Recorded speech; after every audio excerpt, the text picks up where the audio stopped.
শ্রমিক ভট্টাচার্য কে? দীর্ঘদিন ধরে তিনি কিন্তু বিজেপিতেই আছেন। একদম যুব মোর্চার রাজ্য সভাপতির দায়িত্ব পাওয়া এবং তারপর থেকে প্রায় প্রত্যেকটা রাজ্য সভাপতির সময়ে তিনি কিন্তু রাজনীতিতে ছিলেন, প্রায় প্রত্যেকটা। একটার পর একটা রাজ্য সভাপতি এই রাজ্যে চেঞ্জ হয়েছে, তিনি কিন্তু দেখে গেছেন।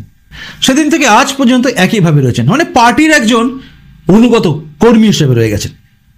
অনেকেরই পদ চলে গেছে, তাতে তাদের গোসা হয়েছে। আপনারা দেখেছেন অধুনা, দিলীপ ঘোষ থেকে শুরু করে সবারই দেখবেন একটু কোথাও রাগ ফাগ হয় পদ চলে গেলে, কিন্তু শ্রমিক ভট্টাচার্য পদ পাক বা না পাক কিন্তু একইভাবে রয়ে গেছেন। অর্থাৎ বিজেপিকে তিনি ডিফেন্ড করার জন্য মিডিয়া থেকে শুরু করে সব জায়গায় গেছেন। শ্রমিক ভট্টাচার্য বিখ্যাত হচ্ছে তার বাগ্মিতার জন্য, মানে তিনি যেভাবে বক্তব্য রাখেন অসাধারণ। 2014, 13, 12 এই সময় আমি দেখেছি যে শ্রমিক ভট্টাচার্যের বক্তব্য কিভাবে ছিল, এবং শ্রমিক ভট্টাচার্য কিন্তু জনগণের জন্য নামতেও পারতেন রাস্তায়, অর্থাৎ তিনি কিন্তু নামতেন। অনেকেই বলবেন আমরা তো দেখিনি, আমি বলে দিচ্ছি আপনাকে। 2014 সাল 8ই ফেব্রুয়ারি আমতার মুক্তির চকে একটা গণধর্ষণ মামলা হয়েছিল, গণধর্ষণ হয়েছিল আপনারা জানেন। সেই মুক্তির চকে যখন তিনি গিয়েছিলেন ঘটনাস্থলে আমি ছিলাম, এবং সেখানে তার বেশ কিছু ছবি আপনারা দেখছেন এগুলো।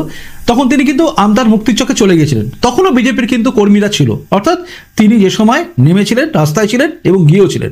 এরকম বহু জায়গা, বহু নিদর্শন আছে যেখানে তিনি গিয়েছিলেন, উপস্থিত হয়েছিলেন। বিজেপি যারা করতেন পুরনো দিনের কর্মী, তারা প্রত্যেকে উদ্বুদ্ধ।